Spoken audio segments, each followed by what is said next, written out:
Hello my dear student, कैसे हैं आप लोग। आशा करते हैं आप लोग अच्छे होंगे। रोज़ की तरह आप लोग इससे पहले वाले सभी वीडियो को देख लिए होंगे और ये नेक्स्ट वीडियो है। ये वीडियो जो इस बार 11th पास किए हैं, 12th में गए हैं, उनके लिए बहुत ज़्यादा फ़ायदेमंद है। और जो 12th का एग्ज़ाम दे रहे हैं उनके लिए भी, और जो कम्पिटिटिव है, चाहे वो किसी भी चीज़ का हो, बैंक हो, रेलवे हो, एसएससी हो, बीपीएससी हो, सभी के लिए बहुत ज़्यादा इंपॉर्टेंट है। इसलिए पूरा का पूरा वीडियो देखिए, ठीक। और अपने से टेस्ट लगाइए। आप लोग क्या काम कीजिए, 1 से लेकर 25 तक कॉपी पर लिख लीजिए और उसके बाद क्वेश्चन हम बोलेंगे, आप खुद से कोशिश कीजिएगा आंसर लिखने का। जिसका नहीं होगा हम बताते चलेंगे सबका, आप उससे मैच कर लीजिएगा और कितना सही हुआ कमेंट बॉक्स में उसके बाद बता दीजिएगा, ठीक है। आप लोग चैनल को सब्सक्राइब भी जरूर कर दीजिएगा। चलिए चलते हैं हम लोग क्वेश्चन की तरफ। क्वेश्चन नंबर फर्स्ट ये रहा आपके सामने।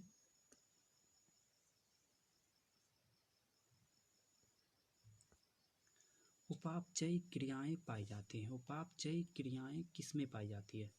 ऑप्शन, उपापचयी क्रियाएं किस में पाई जाती है? सजीव में, निर्जीव में, दोनों में, किसी में नहीं। तो उपापचयी क्रियाएं किस में पाई जाती है? सजीवों में पाई जाती है। उपापचयी क्रिया किस में पाई जाती है? सजीवों में पाई जाती है। याद रखिएगा, उपापचयी क्रिया जब मानव शरीर के अंदर भोजन का पाचन किसी रासायनिक क्रिया के द्वारा संपन्न होता है तो उसे उपापचयी क्रिया कही जाती है। और उपापचयी क्रिया किस में पाई जाती है? सजीवों में पाई जाती है, ठीक है। बढ़ते हैं हम लोग क्वेश्चन नंबर सेकंड की ओर। क्वेश्चन नंबर सेकंड ये रहा आपके सामने। सभी जीव बने होते हैं। सभी जीव बने होते हैं किसके द्वारा? रासायनिक अणुओं द्वारा, कोशिका द्वारा, या जैव अणुओं द्वारा, या इनमें इनमें सभी के द्वारा। तो सभी जीव बने होते हैं रासायनिक अणुओं द्वारा भी, कोशिका के द्वारा भी, जैव अणुओं द्वारा भी। इसका मतलब हो गया ऑप्शन नंबर डी, इनमें से सभी के द्वारा। याद हो गया, सभी जीव बने होते हैं रासायनिक अणु द्वारा, कोशिका द्वारा और जैव अणु द्वारा। बढ़ते हैं हम लोग नेक्स्ट क्वेश्चन की ओर। क्वेश्चन नंबर 3 ये रहा आपके सामने। प्रजनन एक प्रमुख गुण है। प्रजनन, प्रजनन किसको कहते हैं? प्रजनन को इंग्लिश में रिप्रोडक्शन कहा जाता है। रिप्रोडक्शन, रिप्रोडक्शन, ठीक है। याद रखिएगा, प्रजनन एक ऐसी जैविक प्रक्रिया है जिसमें कोई दो जीव विपरीत लिंग वाला नर तथा मादा आपस में मिलकर अपने जैसे नई संतान की उत्पत्ति करता है, उसे प्रजनन या जनन कहा जाता है। तो कौन उत्पन्न कर सकता है? ऑप्शन नंबर ए निर्जीव, ऑप्शन नंबर बी सजीव, दोनों या किसी का नहीं। तो बी, ऑप्शन नंबर बी सजीव। जैसे आदमी का बच्चा आदमी, गाय गाय, कुत्ता का बच्चा कुत्ता, इसी तरह जो सजीव है उसी का हो सकता है। मोबाइल निर्जीव है तो मोबाइल का नहीं हो सकता, और भी तरह तरह के जीव निर्जीव हैं उसमें नहीं हो सकते। तो प्रजनन प्रमुख गुण है किसका? सजीवों का गुण है। क्लियर हो गया होगा। क्वेश्चन नंबर 3 की ओर, 4 की ओर बढ़ते हम लोग। क्वेश्चन नंबर 4 ये रहा आपके सामने। वातावरण में होने वाले होना चाहिए, क्वेश्चन में मिसप्रिंट हो गया। वातावरण में होने वाले परिवर्तन को ग्रहण करने की क्रिया क्या कहलाती है? मतलब अभी जैसे ठंडा का मौसम, उस ठंडे मौसम को हमारा शरीर एक्सेप्ट कर लेता है, फिर गर्मी के मौसम को भी हमारा शरीर एक्सेप्ट कर लेता है। तो वातावरण जितना भी घटित होती है उस सब क्रिया को जो हम लोग एक्सेप्ट कर लेते हैं, मतलब अपने अंदर समाहित कर लेते हैं, उस क्रिया को क्या कहते हैं? उसी का बताना है। उद्दीपन या संवेदन या दोनों या इनमें से कोई नहीं। तो वातावरण में होने वाले परिवर्तन को ग्रहण करने की क्रिया उद्दीपन कहलाती है। वातावरण में होने वाले परिवर्तन को ग्रहण करने की क्रिया उद्दीपन कहलाती है, ठीक है। उद्दीपन मतलब हम अपने शरीर को उसके अनुसार ढाल लेते हैं, वही उद्दीपन कहलाता है, ठीक है। बढ़ते हम लोग क्वेश्चन नंबर 5 की ओर। क्वेश्चन नंबर 5 की ओर। क्वेश्चन नंबर 5 ये रहा। जैव विविधता के अंतर्गत आते हैं। जैव विविधता जिसको बायोडाइवर्सिटी कहा जाता है, जिसके अंतर्गत क्या क्या आता है? पहला स्थलीय जीव, दूसरा जलीय जीव, तीसरा समुद्री जीव, इनमें से सभी। जल्दी से बताइए, आप लोग का 5 सेकंड का टाइम दिया गया है। जैव विविधता के अंतर्गत आते हैं, तो जैव विविधता के अंतर्गत कौन कौन आते हैं? स्थलीय, जलीय, समुद्री, या इनमें से सभी। तो जैव विविधता के अंतर्गत स्थलीय भी आते हैं, जलीय भी आते हैं, समुद्री भी आते हैं। इनका मतलब हो गया इनमें से सभी। जैव विविधता के अंतर्गत सभी जीव आते हैं। स्थल पर रहने वाले जैसे हम लोग, गाय भैंस कुत्ता बिल्ली। जलीय जीव मछली केचुआ, तरह तरह का जो छोटा छोटा जीव है, और भी बड़ा बड़ा सब जलीय जीव। और समुद्री जीव उसी में सारा का सारा हो गया। क्लियर। नेक्स्ट क्वेश्चन की ओर हम लोग बढ़ते हैं। क्वेश्चन नंबर है 6। सभी प्रकार के जीव बने होते हैं। सभी प्रकार के जीव क्या है? एक समष्टि, समष्टि का मतलब होता है एक आबादी, एक प्रजाति, प्रजाति का मतलब होता है एक जाति, एक समुदाय, इनमें से सभी। तो सभी जीव बनाते हैं एक प्रजाति बनाते हैं। क्या बनाते हैं? पहले एक प्रजाति बनाते हैं, उसी के बाद आगे चल के सब चीज़ का निर्माण होता है। तो याद रखिएगा, सभी जीव क्या बनाते हैं? एक प्रजाति बनाते हैं। सभी जीव क्या बनाते हैं? एक प्रजाति बनाते हैं। क्वेश्चन नंबर नेक्स्ट है। क्वेश्चन नंबर 7, आम की लगभग कितनी प्रजातियां भारतवर्ष में पाई जाती है? आम की लगभग कितनी प्रजातियां भारतवर्ष में पाई जाती है? याद रखिएगा, भारतवर्ष एक ऐसा देश है जहां विभिन्न प्रकार की विविधता पाई जाती है। विविधता किसे कहते हैं? एक ही प्रजाति, जैसे आम को ले तो आम में तरह तरह का आम है, तरह तरह का आम देखने को मिलेगा, मालदा मिलेगा, सीपिया मिलेगा, सिंदूरी मिलेगा, और भी तरह तरह का आम देखने को, जैसे केला लेते हैं तो केला में देखिए सिंगापुरी है, मुठिया है, चिनिया है, हजारी है, तरह तरह का जो है सब केला में है। उसी तरह आम में भी तरह तरह का आम है, कलकतिया आम होता है और भी तरह तरह का है। तो भारतवर्ष में आम की लगभग 1000 से अधिक प्रजाति पाई जाती है। 1000 से सब है आम ही, उसी की प्रजाति है। और एक ही में जब बहुत प्रकार की प्रजातियां रहेगी तो उसी को विविधता कहा जाता है। ठीक है, याद रखिएगा, यहाँ पे क्वेश्चन पूछ सकता है कि आम की लगभग कितनी प्रजाति, तो 1000 प्रजाति। सबसे ज़्यादा विविधता किसमें पाई जाती है? तो आम में। क्वेश्चन पूछ सकता है भारतवर्ष में सबसे ज़्यादा विविधता किसमें पाई जाती है? आम में। ठीक है, नेक्स्ट क्वेश्चन की ओर हम लोग बढ़ते हैं। Question number 8। Question number 8, Bharat में पशु विहारों की संख्या कितनी है?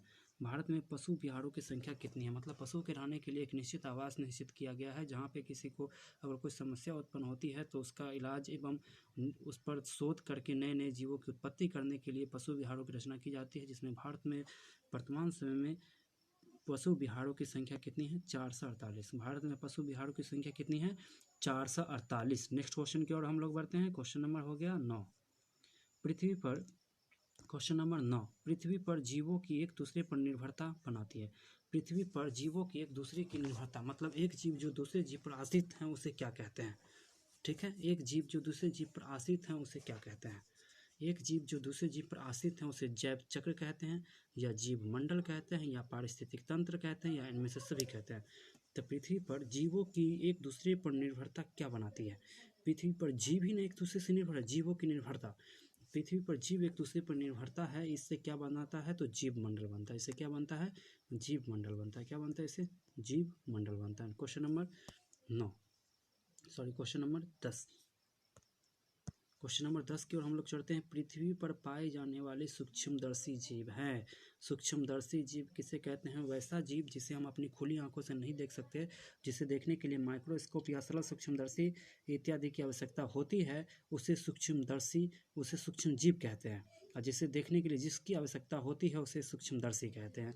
तो बहुत सारा छोटा छोटा जीव है जिसे नहीं देख सकते, जैसे वायरस जिसको विषाणु कहते हैं। अभी जैसे कोरोना महामारी है जिसके कारण आप लोग बैठ गए हैं घर पे, ठीक है, ये वायरस, ये भी एक प्रकार का सूक्ष्म जीव है। बैक्टीरिया, जिससे टीबी होता है, तरह तरह का बीमारी होता है, टेटनस होता है, और भी तरह तरह का बीमारी होते रहता है, वो सब सूक्ष्म जीव है। जैसे नोचनी, खुजली, खर्रा, दिना, एक्जिमा, कलकल, ये भी एक प्रकार का क्या सूक्ष्म जीव है। सब का सब छोटा है जिसे हम खुली आंखों से नहीं देख सकते। तो आपको बताना है पृथ्वी पर पाए जाने वाले सूक्ष्मदर्शी जीव हैं क्या है? उत्पादक है, उपभोक्ता है, अपघटक है, नॉट है?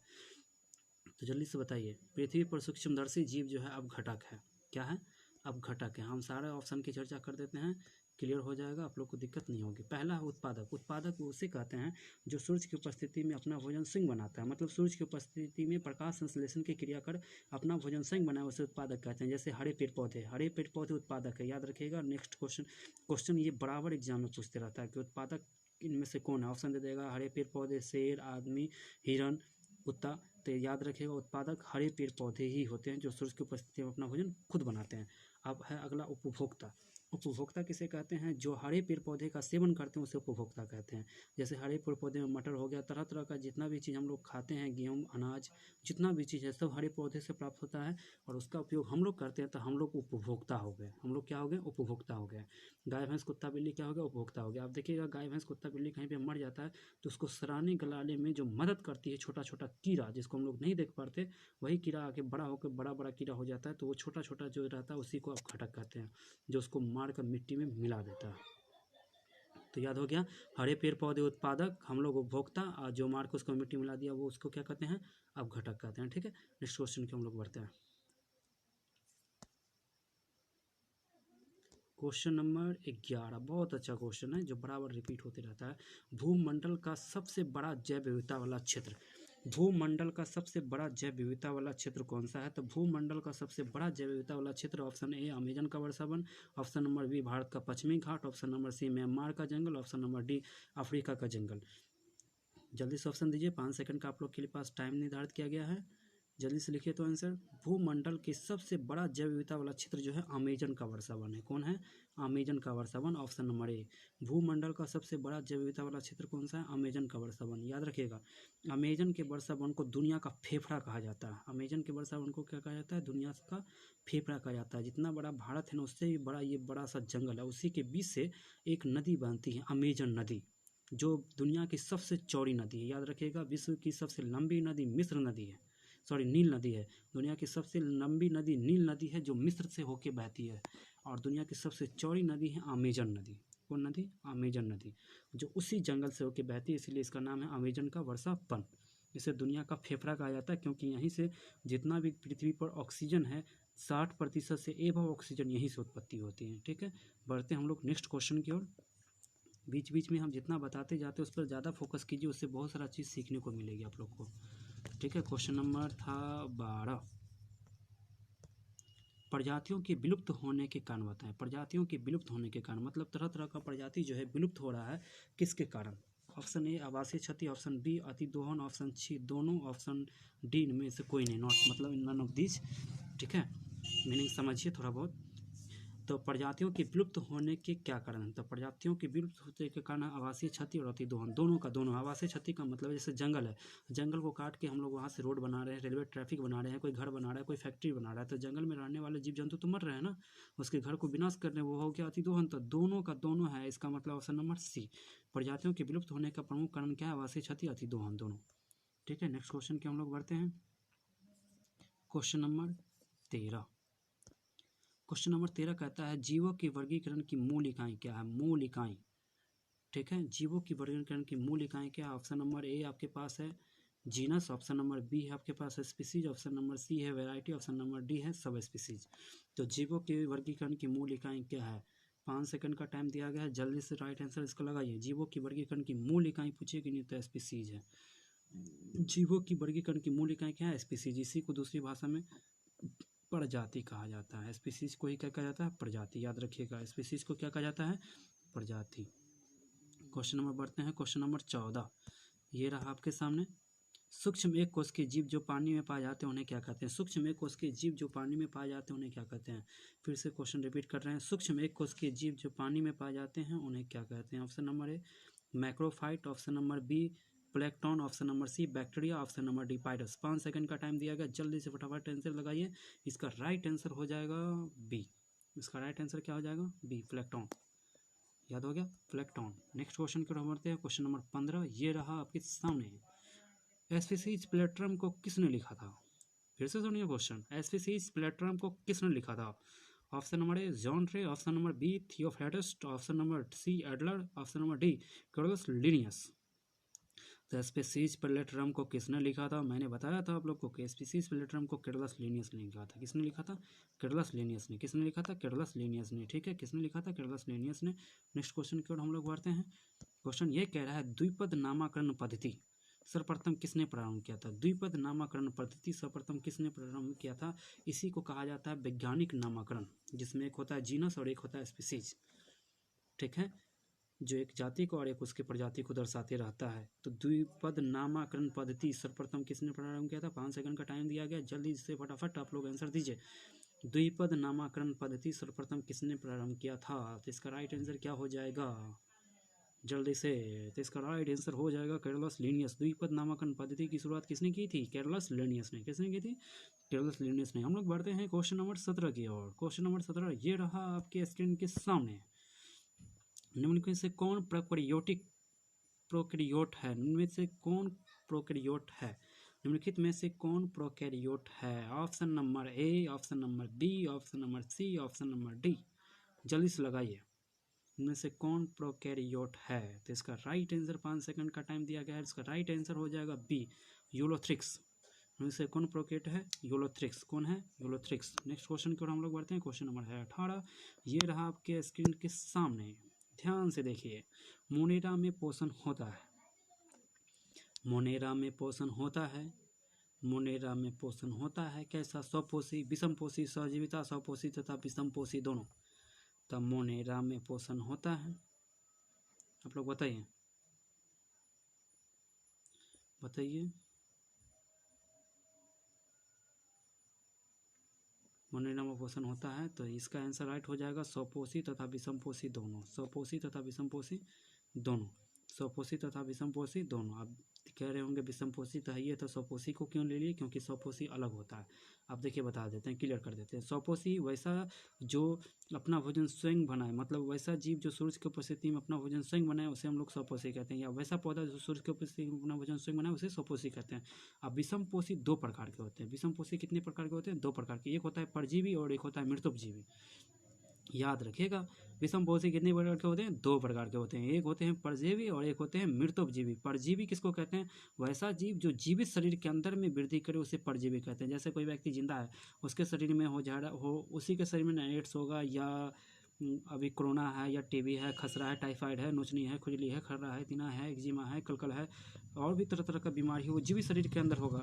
और एक होता है मृतोपजीवी। जैसे देखिए कोई जीव मर गया, गाय भैंस कुत्ता बिल्ली तरह तरह का मर गया, उस पर जब छोटा छोटा कीड़ा मकोड़ा लगता है तो उसे मृतोपजीवी कहा जाता है। और परजीवी और मृतोपजीवी दोनों को मिलाकर किसका निर्माण होता है, विषमपोषी का। बात समझ में आ गई। और स्वपोषी जो किसी पर आश्रित नहीं, अपना भोजन स्वयं बनाए, और ये विषमपोषी आश्रित है, एगो जिंदा पर तो परजीवी और एगो मरल पर तो मृतोपजीवी।